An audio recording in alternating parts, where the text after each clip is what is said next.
છું દીપિકા। સમાચારની શરૂઆતમાં વાત કરીશું તો અમદાવાદના વસ્ત્રાપુરમાં પથ્થરમારામાં વૃદ્ધ મહિલાનું મૃત્યુ થઈ ગયું છે। આરોપી ન પકડાતા મૃતકના પરિવારમાં ભારે રોષ જોવા મળી રહ્યો છે। પરિવારજનોએ મૃતદેહ સ્વીકારવાનો ઇનકાર કર્યો છે। મંદિરના પ્રાણ પ્રતિષ્ઠા મહોત્સવને લઈને બબાલ થઈ હતી। સમગ્ર મામલે 7 થી વધુ લોકો સામે પોલીસ ફરિયાદ નોંધાઈ છે। આરોપીઓની ધરપકડ કરવાની મૃતકના પરિવારની માંગ છે।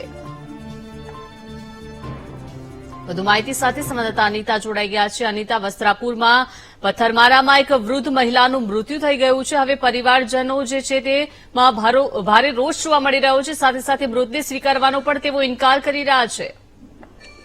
ચોક્કસ જે પ્રકારે હાલ વસ્ત્રાપુર ગામમાં ભરવાડવાસમાં જે જૂથ અથડામણ થયું હતું, જેમાં એક વૃદ્ધ મહિલા લીલીબેન ભરવાડનું મોત નીપજ્યું હતું।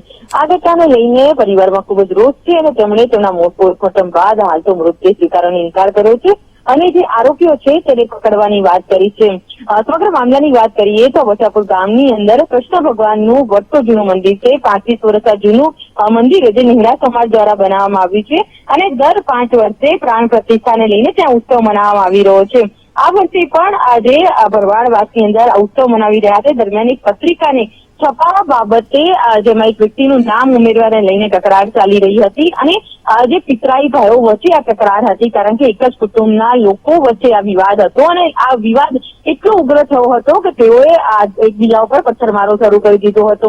આ પથ્થરમારા વચ્ચે આ વૃદ્ધ મહિલા અને જે પથ્થર વાગતા તેમનું મોત નીપજ્યું હતું, જેના પગલે સમગ્ર કેસમાં પોલીસે 7 થી વધુ લોકો વિરુદ્ધ હત્યાના પ્રયાસ અને રાયોટિંગની સહિતની જુદી જુદી કલમો હેઠળ ગુનો દાખલ કર્યો છે।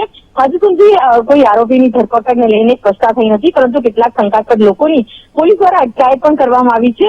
સૌથી ગંભીર બાબત એ છે કે સોલા સિવિલ ખાતે મૃતકના પરિવારજનો મોટી સંખ્યામાં એકઠા થયા છે અને મૃતદેહ સ્વીકારવાનો ઇનકાર કરી રહ્યા છે। પરંતુ સામાન્ય પત્રિકાની અંદર એક વ્યક્તિનું નામ નહીં ઉમેરવા બાબતે જે બે પક્ષ સામે આવીને સમગ્ર વિસ્તારમાં જે તંગદિલી ભર્યો માહોલ સર્જ્યો હતો, જેને લઈને હાલ તો પોલીસે ગંભીરતા દાખવીને સમગ્ર વિસ્તારમાં પોલીસ ચુસ્ત બંદોબસ્ત ગોઠવી દીધો છે અને આ જે પથ્થરમારામાં સામેલ જે આરોપીઓ છે તેઓની શોધખોળ શરૂ કરી છે। જી આભાર અનિતા, વિગત આપવા બદલ।